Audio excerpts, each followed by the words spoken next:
नमस्कार। एक उद्यमी बनने के लिए आपको कुछ जरूरी चीजों का अपने आप आत्मसात करना जरूरी है।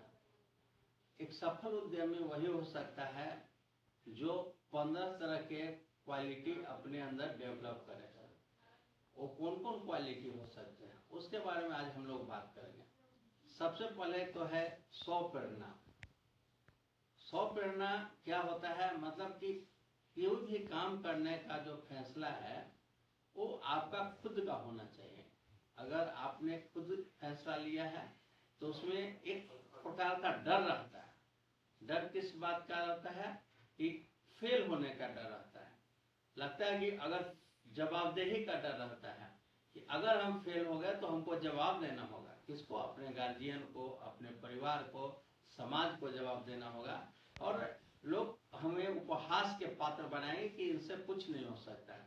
तो सबसे पहले कोई भी काम आप करने का इच्छा रखते हैं, जिस काम को करना चाहते हैं, तो आप सोचिए कि कौन सा काम आप करना चाहते हैं और उसमें आपका इच्छा होना चाहिए, किसी के कहने से नहीं होना चाहिए कि फलना कह दिया, पिताजी कह दिए, दोस्त कह दिया, या कोई मित्र कर रहा है, देखा देखी। हम लोग बहुत सा काम ऐसे करते हैं, देखा देखी करते हैं, अरे फलना कर रहा है हम भी कर लेंगे, लेकिन जब काम करने चलते हैं तो समस्या आता है। तो कोई भी काम आप करना चाहते हैं, आप करने की इच्छा रखते हैं, तो सबसे पहले आपको खुद स्व प्रेरित होना है। स्व प्रेरित मतलब आपका अंदर से आपके आत्म इच्छा होनी चाहिए कि हम इस काम को करेंगे। तो अगर वो डिसीजन लेते हैं तो उसके बाद दूसरा है आपको अपने आप डेवलप करना है कि वो काम कैसे करेंगे, उसके लिए क्या क्या रिसोर्सेज हैं, गवर्नमेंट का क्या स्कीम है, कहां से हम सपोर्ट ले सकते हैं, बैंक से क्या सपोर्ट लेते हैं, गवर्नमेंट से क्या सपोर्ट ले सकते हैं, कौन सा इंस्टीट्यूशन सरकार का है, या कोई ऐसे व्यक्ति हैं जो इस फील्ड में पहले से हैं, उसके बारे में आपको पता करना चाहिए कि वो किस तरह का काम है, पहले से क्या कर रहे हैं, जो कर रहे हैं वो कैसे कर रहे हैं, उन्होंने कौन कौन सी परेशानियां उठाई हैं, उनसे जाके मीटिंग करनी है, फॉर्मल मीटिंग करनी है। ऑफिशियल मीटिंग में होगा कि आप उनसे पूछेंगे, उतना ही का जवाब मिलेगा। वो खाली समय में 10 दिन, 15 दिन, 1 महीना उनके पास जाइए, बैठिए, खाली समय जब बात होगा अपना एक्सपीरियंस बताएंगे, अपने शेयर करेंगे, और क्या क्या काम करने में दिक्कत आती है, कहाँ से मटेरियल लाते हैं, कहाँ सेल करते हैं, क्या क्या कस्टमर का डिमांड है, इस सब बारे में उनसे फीडबैक लीजिए और उसी के अनुरूप आप अपने काम में उसको ढालना है, करना है, ताकि आप उस काम को करने के पहले जानकारी हो जाए कि कस्टमर क्या चाहता है, कस्टमर क्या क्या डिमांड है। क्योंकि मार्केट में तो कस्टमर ही है, और कस्टमर का नीड जानकर उसी अनुरूप काम करना, ये उद्यमिता का सबसे बड़ा क्वालिटी है कि मार्केट में जो चल रहा है, जो व्यवस्थाएं हैं, उसमें जो कस्टमर को, ग्राहक को परेशानी हो रही है, उस परेशानी को दूर कर और उसका सॉल्यूशन मार्केट में जो व्यक्ति प्रस्तुत करता है, वही सफल उद्यमी बन सकता है। दूसरा वो है।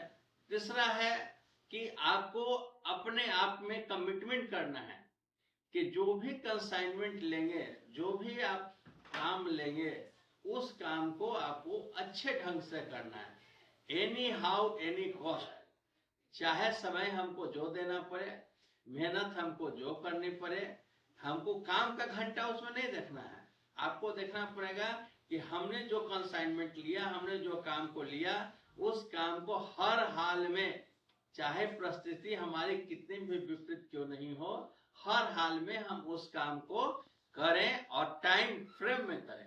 जो समय दिया गया उस समय के अंदर ही हमको उसको करके देना है। एक क्वालिटी आपके अंदर, एक कमिटमेंट होनी चाहिए। ये है तो आप सफल उद्यमी बन सकते हैं। इसके बाद आपको उत्तम गुणवत्ता के प्रति चिंतन, आपको हमेशा क्वालिटी के प्रति कॉन्शियस रहना होगा। कोई भी काम करें, काम प्यारा है, चाम प्यारा नहीं है। कोई चेहरा देके आपके यहाँ नहीं आएगा।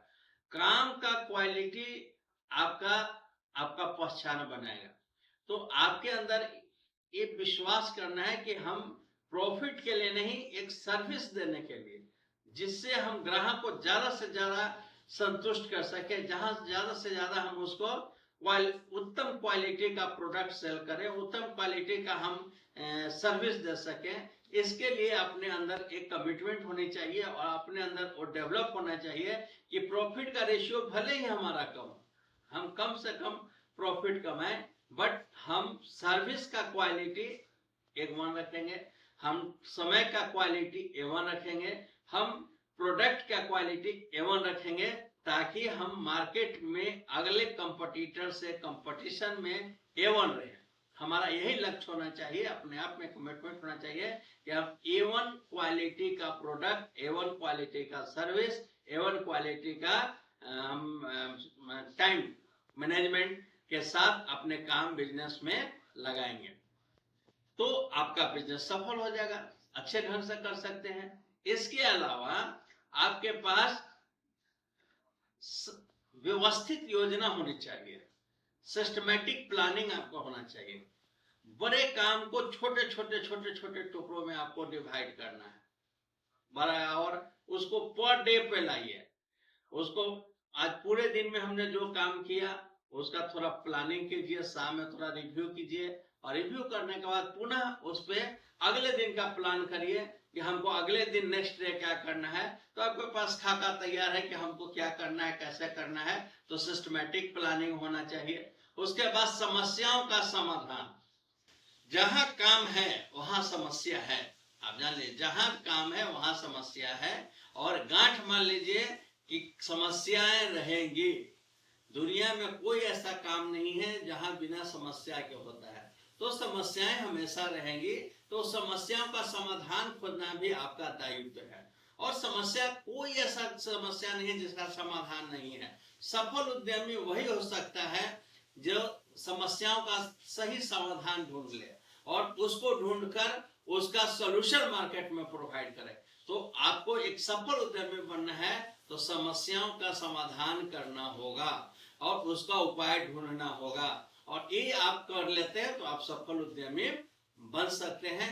इसके बाद अपने कर्मचारियों के साथ, अपने पार्टनर के साथ एक मित्रवत व्यवहार होना चाहिए, ताकि उसको लगे कि नहीं ये हमारे लिए है। और जब आपको कहीं हो कोई दिक्कत हो, समस्या हो अपने एम्प्लॉय को, तो उसे अपने परिवार के सदस्य के रूप में उसको व्यवहार करना है। उससे मिलिए, उसे दुख सुख में साथ दीजिए, ताकि वो व्यक्ति अपनत्व की भावना के तहत आपके प्रतिष्ठान में, आपके सेवा में, आपके सर्विस में भागीदार रहे, ताकि वो आपको काम कर सके।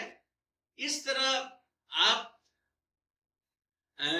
कार्य को करेंगे, इस तरह अपने अंदर इस तरह की क्वालिटी को डेवलप करेंगे, तो आप एक सफल उद्यमी बन सकते हैं। और बहुत से क्वालिटी है, लेकिन ये महत्वपूर्ण क्वालिटी है जिसके बदौलत आप अपने आप को प्रभाव डाल सकते हैं समाज में। कस्टमर को आप प्रभावित कर सकते हैं कि नहीं, ये व्यक्ति सही में क्वालिटी का काम करता है, समय प्रबंधन के साथ काम करता है, और इसका सर्विस भी बेटर है, तो ग्राहक आपके पास आएंगे। धन्यवाद।